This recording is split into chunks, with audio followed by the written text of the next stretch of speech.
The moment you've all been waiting for is finally here. DREDGE Games has released the last and biggest update for this year, keeping its promise to deliver new Dredge content on a regular basis. However, it is not what was announced and what we had expected.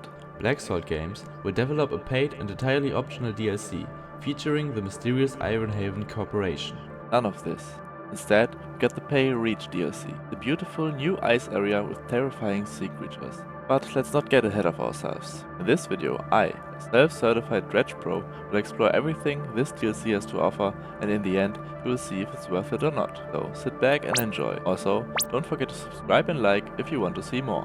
I loaded my save from my 100% Dredge run and realized that it was no longer 100%. There were quite a few new achievements that I had not unlocked. Anyways, I checked the map for anything new and there it was. A big red circle with a question mark inside. I wonder what that is going to be. So I made my way down there, not without being stalked by those creepy red eyes. In the distance, I could already see where I was supposed to go. Arriving at the pontoon in the ice area, my good old friend the merchant greeted me.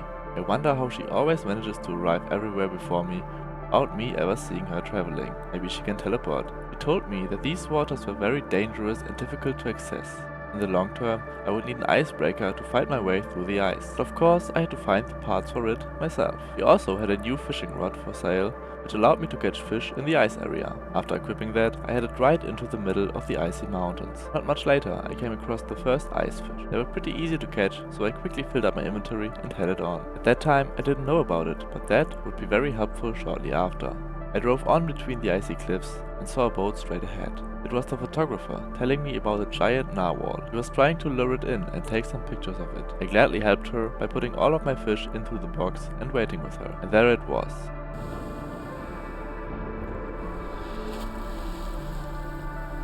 I mean, he could have just eaten it normally, but he was probably very hungry. That's how I look when someone buys me a Subway sandwich. It was definitely very helpful, because the path was then clear. I headed on and found the first part of the icebreaker shortly after. Next to it, there was a new camp, and the sounds just got scarier and scarier. Listen for yourself.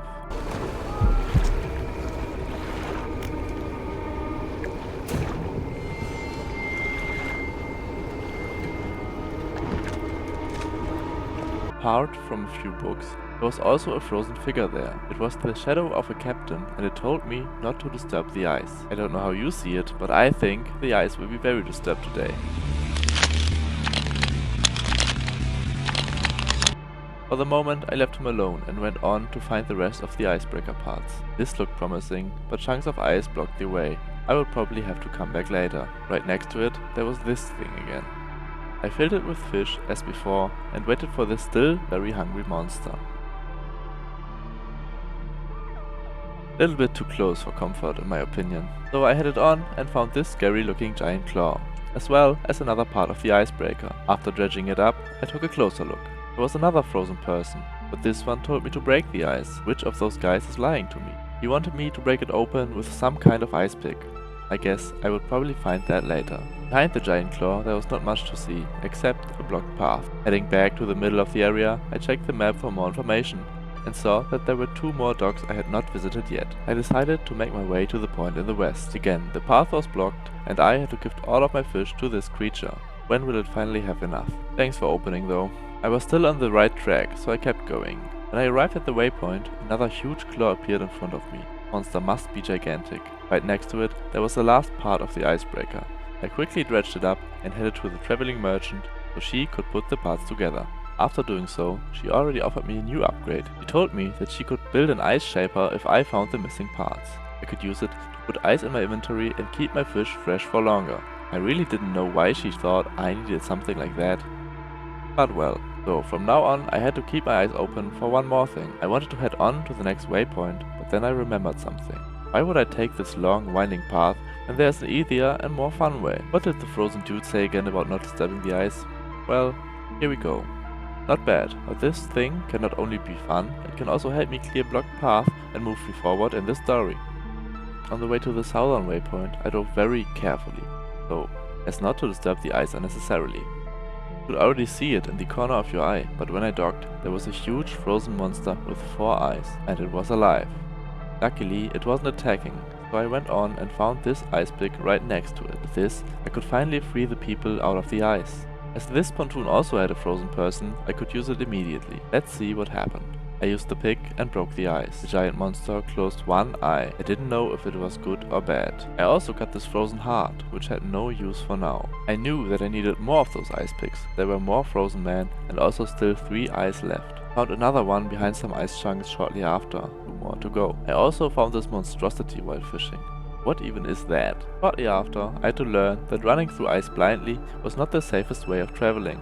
If I wasn't completely straight, I would get thrown to the side. I needed to be more careful. Behind those ice chunks, I found the parts I needed for the ice machine, took it to the traveling merchant, and there we go, next machine crafted. With it came some ice blocks to keep my fish fresh. I mean, we could also just take some of the destroyed ice, but I guess that would have been too easy. Right next to the western terminus, I found another ice pick. Only one more and I could free all of the frozen people. But first I had to free 2 more with the pigs I already owned. At the western terminus, there was another frozen guy, and I gladly helped him to escape. But again, there was nothing inside except the frozen heart, and the giant monster lost another eye. 2 more to go. Across the map, at the other giant claw, I freed the next person from the ice, and the same thing happened. I really wondered what I could do with all those frozen hearts. The next thing I noticed was the lighthouse, shining far in the distance, through all of that snow. This was a lighthouse from Great Marrow, the starting point, and it was just crazy that it could bring light so far away. Anyways, I found the last ice pick and started looking for the last frozen figure, but I just couldn't find it. What I could find, however, was this frozen stone slab. With it, the question of what the frozen swords were good for was answered, but I needed all of them, so I had to return to my original search. Remember when I told you that you shouldn't hit ice chunks from the side?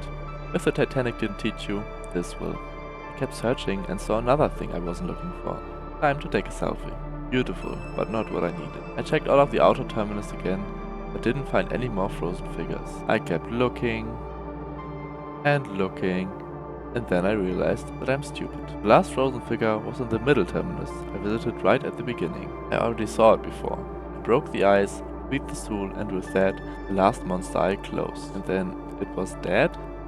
Well, his horn broke and fell into the water. Let's check that out. I dredged it out.